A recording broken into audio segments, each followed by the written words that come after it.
Bienvenidos un día más aquí a Cantabria de cerca. A veces las relaciones dentro de las familias no son todo lo maravillosas que deberían ser, surgen problemas, surgen roces, surgen complicaciones y a veces tienen que intervenir también los abogados. En este caso hay una rama muy especializada del derecho, los abogados de familia, y con ellos vamos a hablar hoy con nuestra invitada Carmen López Rendo, que es miembro de la Asociación Española de Abogados de Familia. Bienvenida a Popular Televisión. Muchísimas gracias por haberme invitado a hablaros de los temas de familia, que realmente es nuestra especialidad. Carmen, vosotras sois una asociación. ¿Qué diferencia hay entre vuestra asociación y el Colegio de Abogados, que incluye a todos los abogados? Pues mira, que la Asociación Española de Abogados de Familia es especialista exclusivamente en temas de familia y sucesiones y de filiación. Vamos, familia, cuando hablo de familia engloba todo, sí, ¿no? No es simplemente las separaciones o los divorcios, no, hay asuntos que son de filiación, de sucesorios, etcétera. Entonces, la Asociación Española de Abogados de Familia nos dedicamos en exclusiva o más, bueno, también se llevan otro tipo de asuntos, ¿no? Pero fundamentalmente los abogados son expertos o especialistas en materia de familia. El Colegio de Abogados es la corporación que nos une a todos los abogados, bien sean de familia, bien sean mercantilistas, bien sean laboralistas, bien sean generalistas, etcétera. ¿Y es obligatorio pertenecer a la asociación o es una decisión voluntaria? No, es una decisión voluntaria. Así como el Colegio de Abogados sí que tienes que pertenecer al Colegio de Abogados, la Asociación Española de Abogados de Familia, la integración es voluntaria de los abogados que quieran pertenecer. Lo comentaba, estamos hablando de una rama muy especializada. ¿Qué os diferencia de otro tipo de ramas? ¿Qué tenéis vosotros que no tengan otro tipo de abogados? Bueno, pues que realmente los asuntos de familia cada día tienen mayor complicación, porque la familia de ahora, y sobre todo en el mundo global en el que estamos, no solamente somos la familia de Cantabria, somos la familia de España y del mundo, sí, porque hay muchísimas relaciones que se entablan no solamente entre españoles, sino españoles con marroquíes, españoles con rusos, españoles con belgas, españoles con franceses, españoles con argentinos, etcétera. Y entonces ahí ya el derecho de familia no es solamente el derecho español, ni el derecho de cada comunidad autónoma, sino que a su vez también tienes que conocer y controlar la normativa internacional. Claro, esto hay en otras ramas del derecho que no se dan de forma tan asidua y eso te exige una especialización superior. Y además el derecho de familia, el problema que tiene es que en realidad te exige conocer todo el resto del derecho. Por tanto, la persona que se especializa en derecho de familia y tiene una visión mucho más amplia y unos conocimientos más amplios, tanto teóricos como prácticos, que la persona que se dedica solo a la rama laboral o la persona que se dedica solo a la rama mercantil.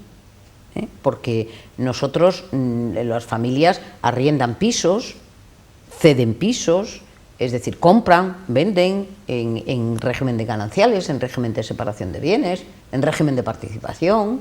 Entonces, te exige un conocimiento más amplio de todo el derecho. Bueno, nos interesa mucho conocer a lo largo de estos años cómo han ido evolucionando los sectores, porque el COVID nos ha marcado un antes y un después en nuestras vidas. En vuestro caso, ¿ha aumentado la litigiosidad? A ver, en derecho de familia, con COVID y sin COVID, sigue existiendo mucha litigiosidad. Sí. Por tanto, el tema del COVID no es que sí que aumentó la litigiosidad en campos nuevos. Por ejemplo, en el tema de la vacunación. Antes no se iba al juzgado para ver si había que vacunar al niño o no. Eso motivó muchísimos procedimientos judiciales. También se produjeron muchos procedimientos judiciales de modificaciones de alimentos, de medidas, de pensiones compensatorias, porque la gente pues o se quedaba en el paro o tenía que cerrar los negocios o se les aplicaban ERTEs y entonces eso daba lugar a nuevos procedimientos judiciales y ahí aumentó la litigiosidad. También se produjo la litigiosidad en materia sucesoria, porque hubo más muertes. Y entonces, al haber más muertes, evidentemente los problemas sucesorios son mayores. Entonces, sí que el COVID efectivamente ha incrementado los procedimientos judiciales, con independencia ya de los asuntos que podamos entender como separaciones, divorcios, etcétera, que esos también se incrementaron. Pero también es cierto que durante la época del COVID, como los juzgados en sí no funcionaban, solamente funcionaban para cuestiones urgentes, pues durante esa época, para poner paz familiar, sí que se llegó a muchos acuerdos de divorcios y separaciones de mutuo acuerdo durante la época del COVID. Es curioso. Ahí se generaron muchos para poder imponer paz social en la familia, porque los juzgados no funcionaban. Muy importante, pero estás comentando, no solamente el COVID, está habiendo un aumento generalizado en las cuestiones de familia. ¿Los juzgados tienen medios suficientes, tanto materiales como personales? ¿Hay suficientes juzgados para atender este aumento de la litigiosidad? No. Y ahí es donde tenemos un verdadero problema y por eso los asuntos de familia son tan conflictivos, ¿no? Porque no hay ni medios personales ni medios materiales para dedicarse y resolver todos los litigios que los ciudadanos someten a su consideración. Y sobre todo porque no hay juzgados especializados. A ver, aquí en Cantabria, para que tengamos los datos, en Santander solamente hay 2 juzgados especializados, el juzgado número 9 y el juzgado número 11 de Santander. El resto de la provincia no tiene juzgados especializados en derecho de familia. Tú vas a Santoña y tiene que juzgar un juez, o mujer u hombre, que tiene que resolver asuntos penales, asuntos civiles de todo tipo y a su vez asuntos de derecho de familia. Ese hombre o esa mujer está colapsado por el tratamiento de todos esos asuntos, ¿no? Ya no te digo Castro Urdiales, Reynosa, Laredo, Torrelavega, o sea, no hay juzgado de familia especializado, solamente hay 2 en todo Cantabria. Claro, con todo el número de litigios que hay en temas de derecho de familia, pues no son suficientes. Y solamente hay 2 jueces. Sí. Especializados, sí. Pero ya no solamente con jueces, es que los equipos psicosociales no daban abasto. Ahora se ha abierto un destacamento en la zona de Torrelavega, pero no es suficiente. Los informes psicosociales no pueden tardar un año. Es que eso es inviable, que una familia esté pendiente un año de su proceso judicial. No puede ser, es decir, la ley en las medidas previas a un procedimiento de divorcio o de separación dice que en 30 días tienen que estar resueltas. Pues no lo están. Y un procedimiento de divorcio no está resuelto en 2 meses. Entonces, eso provoca mucha litigiosidad entre los propios implicados, ¿no?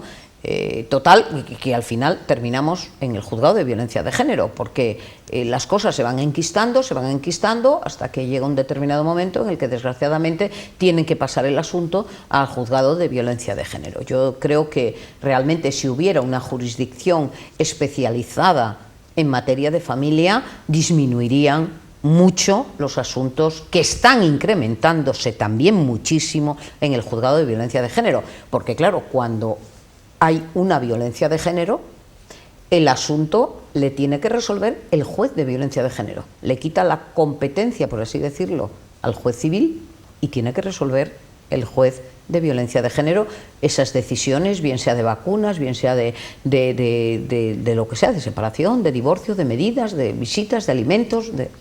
¿Y están funcionando más rápidamente los de violencia de género que los de No, también familia? tenemos atasco. Lo mismo, ¿no? Entonces estamos viendo que más o menos en todas las ramas judiciales está habiendo atasco, porque siempre hay las mismas quejas. Sí, sí, y además es que debido no solamente al incremento, sino a los nuevos problemas que se están planteando en materia de familia, es que es urgente ya la creación de una jurisdicción especializada en derecho de familia, en el que el funcionario sea especializado, el letrado de la Administración de Justicia sea especializado, el fiscal sea especializado y el juez sea especializado, y los equipos psicosociales, es decir, los trabajadores sociales y los psicólogos, que sean también expertos en materia de familia. Entonces, eso es urgente ya. Y pongamos un ejemplo, dos padres que no se ponen de acuerdo si vacunar a su hijo contra el COVID o no, porque hay mucha polémica. ¿Tienen que esperar ese año para acceder al juez o más de un año en muchos casos? ¿O hay algún órgano previo que permita una mediación y que les permita ponerse de acuerdo sin llegar a judicializar todo este tema? A ver, cuando la gente acaba en el juzgado es porque previamente se ha intentado todo. Es decir, pasan por el filtro de unos abogados que lógicamente intentan llegar a un acuerdo antes de judicializar el conflicto. El problema es que cuando dos personas no se quieren entender, no que no se puedan entender, poder puede todo el mundo, pero no se quieren entender. Entonces ahí no hay mediador ni hay abogado que pueda resolver ese conflicto. Evidentemente, en los juzgados de Cantabria y en los juzgados del resto de España, hay tanto la mediación extrajudicial, antes de interponer el procedimiento, como la mediación intrajudicial. Es decir, tanto el juzgado de primera instancia número 9 como el juzgado de primera instancia número 11 invitan a las partes, una vez iniciado el procedimiento, a que se sometan a una mediación intrajudicial. Pero mire, la mediación tiene que ser voluntaria. Sí. Si las partes no quieren someterse a la mediación, no se les puede imponer, porque ese acuerdo nunca va a ser cumplido. Tiene que haber una voluntad por parte de las partes de querer resolver el conflicto entre los dos. Pero muchas veces no quieren, quieren que sea el juez, como digo yo, el señor de negro, el que les recibe con la toga, y quieren que esa persona sea el que decida el conflicto, porque creen que es más seguro y que no va a fallar ni a favor de uno ni a favor del otro, sino que va a ser un juez imparcial, que va a ser un juez neutral, y que lo que diga ese señor, ellos lo van a cumplir. Entonces, hay mucha gente que prefiere ese mecanismo. Que sea un tercero el que decida. Que sea un tercero el que decida. Y tú, con la experiencia que habrás vivido ya de todo, ¿cómo se lo toman cuando decide algo que no les gusta? Bueno, pues hay de todo, hay de todo. Lógicamente, además es que es curioso porque se lo explicas, ¿no? Les dice, mire, vamos a ver, ustedes son los más adecuados para resolver su conflicto. Y ustedes conocen su familia por dentro. El juez que les vaya a resolver no conoce su familia, porque como usted tienen otros 5 después, o 6 o 7 que juzgar. Entonces, ustedes sabrán cuál es la decisión más beneficiosa para sus hijos. Pero no piensan en cuál es la decisión más beneficiosa para sus hijos. Piensan cuál es la decisión más beneficiosa para ellos. Y ahí es donde está el error. Porque claro, el juez va a resolver lo que cree que puede ser mejor en justicia y en derecho. Pero no ha vivido con esa familia, no sabe de esa familia la conoce cuando entran por la puerta. Sí. Entonces, claro, les puede gustar o no les puede gustar la decisión que adopten. También es cierto que muchas veces, cuando no les gusta la decisión, llegan a un acuerdo después. ¿Entre ellos? Sí. ¿Pero cuando no les gusta ninguno de los dos o cuando no le gusta uno? No, cuando no les gusta ninguno de los dos. Ah, vale, vale. Y entonces luego hay que pedir una modificación de mutuo acuerdo. Es curioso, pero pasa en algunas ocasiones.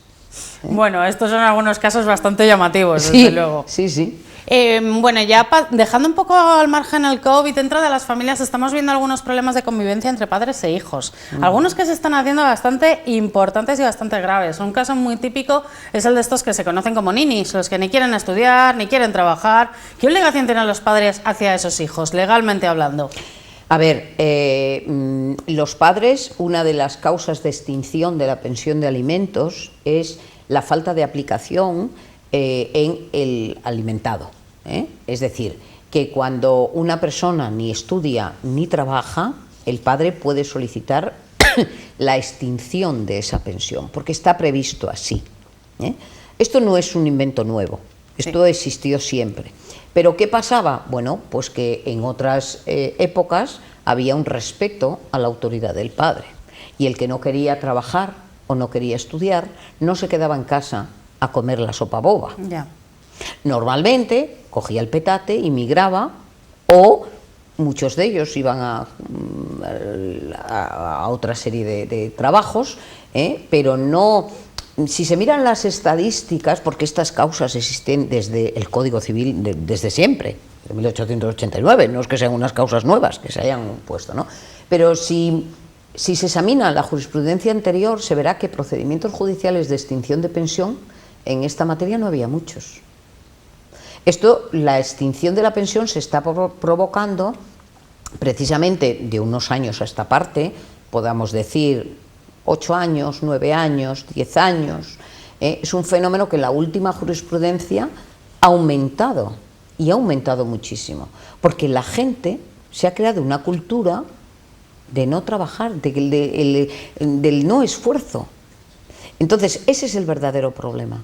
¿Cómo luchar los padres contra la cultura de no esforzarse de los hijos, ¿no? En el que yo me quedo aquí en casa, no trabajo, no estudio, y tú y que me lo den todo hecho. Que me lo den todo hecho, ¿no? Entonces eso ya es un problema más social, con independencia de jurídico, que sí se puede pedir la extinción, y de hecho los tribunales las están concediendo, con las personas que no hacen ni una cosa ni otra, porque evidentemente tú puedes dedicarte a trabajar. Sí, sí. Y hay trabajo para el que quiere, ¿eh? No es un problema de que no haya trabajo, pero claro, la gente no quiere ir a trabajar al campo, no quiere ir a trabajar a la vendimia, no quiere ir a trabajar en la construcción, ¿vale? Pues entonces, si no quieres ir a trabajar en determinados sectores que deberían, y además hace falta mucha mano de obra y los necesitamos, pues entonces tendrás que hacer otro tipo de estudios. Pero si tampoco quieres estudiar, pues algo tendrás que hacer. Pero también luego está otro caso, el de los que trabajan y sin embargo siguen en casa, porque esto es también un problema social bastante actual, gente o que no quiere irse de casa o que directamente, aunque trabaje, no tiene dinero suficiente para irse de casa. ¿Qué obligaciones tienen estos hijos para la casa? ¿Tienen que aportar dinero en casa? ¿Cómo funciona? A ver, deberían de aportar dinero en casa, porque el estar en casa es como si estás con un compañero. Quiero decir que tendrías que contribuir a los gastos de la casa, pero no lo hacen. Pero también yo pienso que mucho problema es de los padres, Sí, que no les exigen. Que primero, ni les exigen, y segundo, vamos a ver, la gente puede vivir independiente. Yo siempre pienso en mis padres o en mis abuelos, que salieron de una guerra civil, que ahí sí que había escasez. ¿Y cómo vivían? No vivían en casa de sus padres, vivían con sus vidas independientes. Y eran capaces de poder sobrevivir.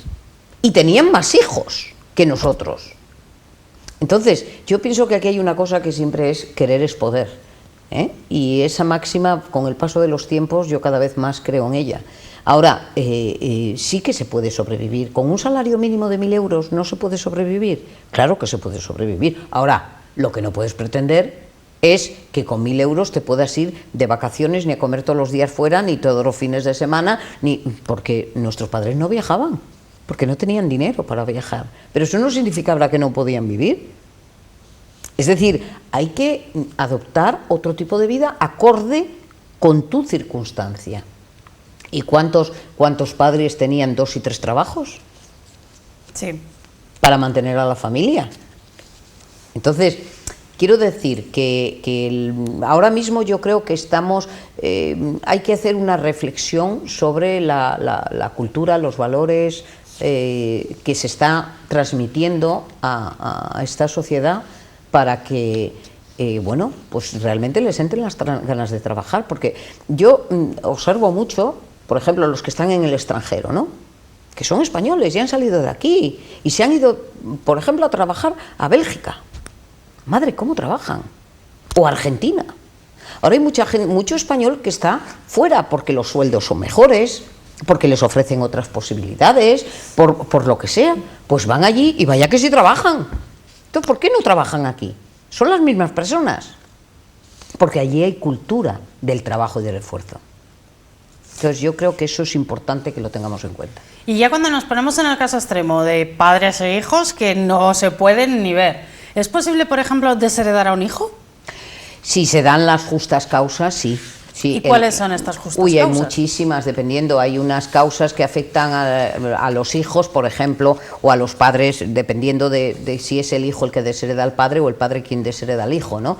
El padre puede desheredar a su hijo pues porque haya atentado contra su vida, le haya maltratado, le haya obligado a hacer un testamento, por ejemplo, para favorecerle a él, o le haya obligado a modificar el testamento que ya tenía hecho, o haya falsificado cualquier...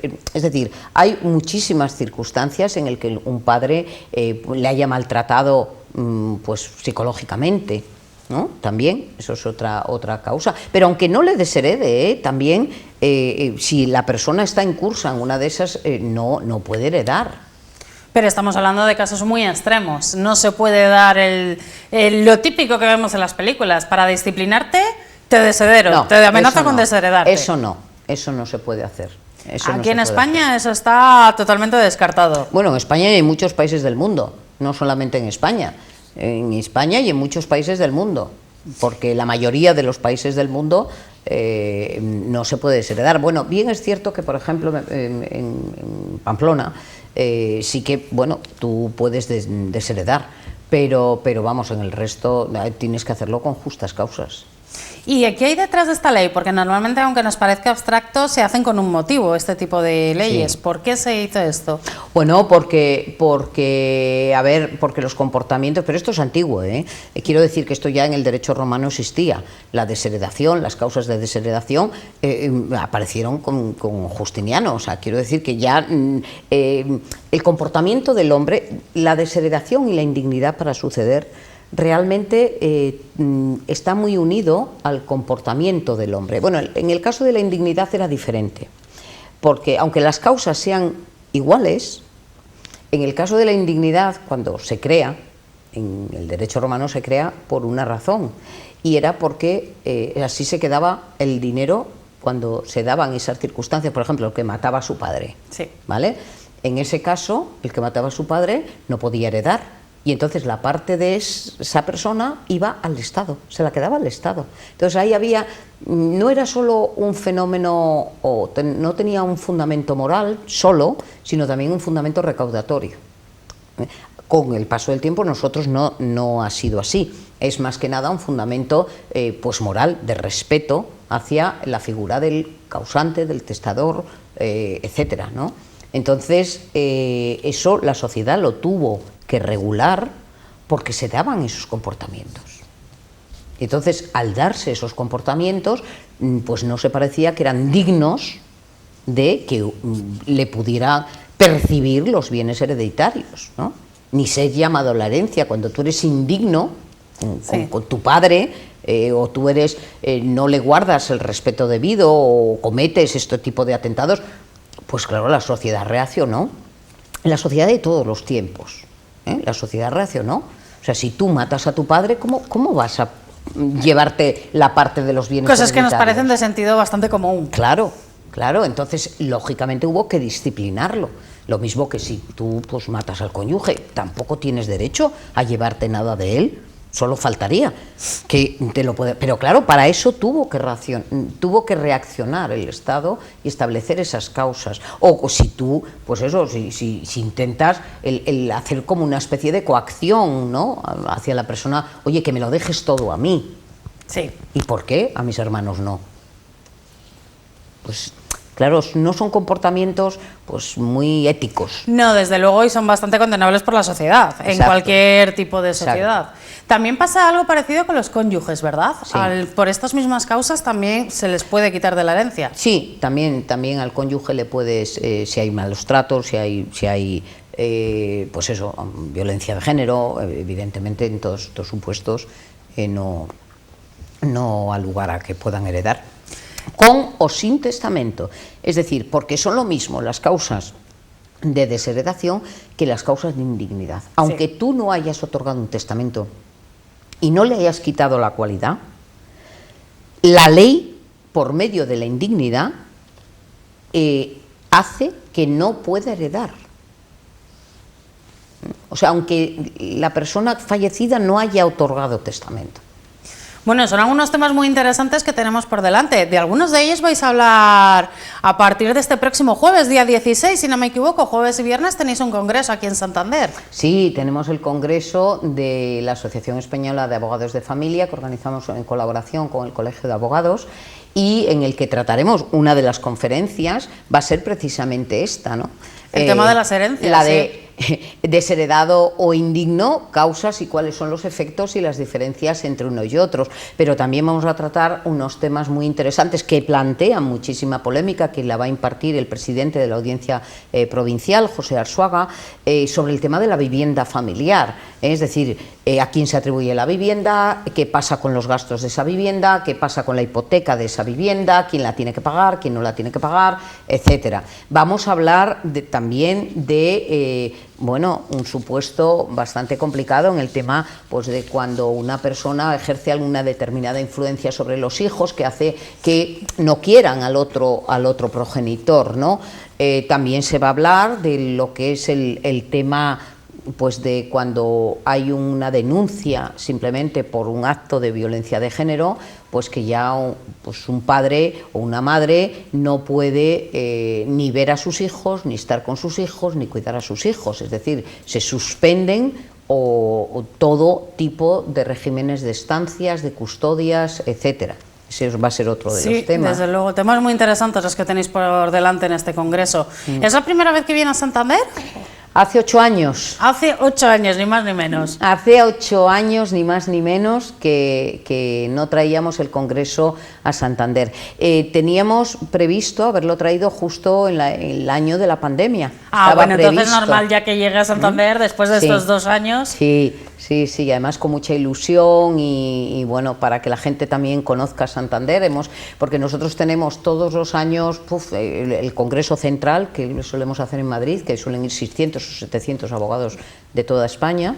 Luego tenemos otro en octubre en Sevilla todos los años también, que ahí suelen ir entre 400 y 500 personas de abogados de familia de toda España. Y después vamos haciendo en diferentes partes de España, ¿no? Hemos estado precisamente este año en Ibiza, hemos estado en Cáceres, hemos estado también en Zaragoza, hemos estado en Córdoba, bueno, y ahora por fin nos toca Santander, porque siempre el norte estamos ahí un poco... Pues es muy buena época para venir al norte, que ahora hace mucho calor por el sur. Sí. Bueno, Carmen, pues muchas gracias por haber estado con nosotros, mucha suerte en este congreso, que desde luego promete bastante, temas muy interesantes encima de la mesa. Muchísimas gracias a vosotros por haberos hecho eco del mismo y por habernos invitado a estar aquí. Muchas gracias también a todos ustedes que nos están viendo. Recuerden que Cantabria de Cerca vuelve el próximo jueves a partir de las 10 de la noche, pero mañana tienen una cita con Cantabria de Cerca, edición Cultura.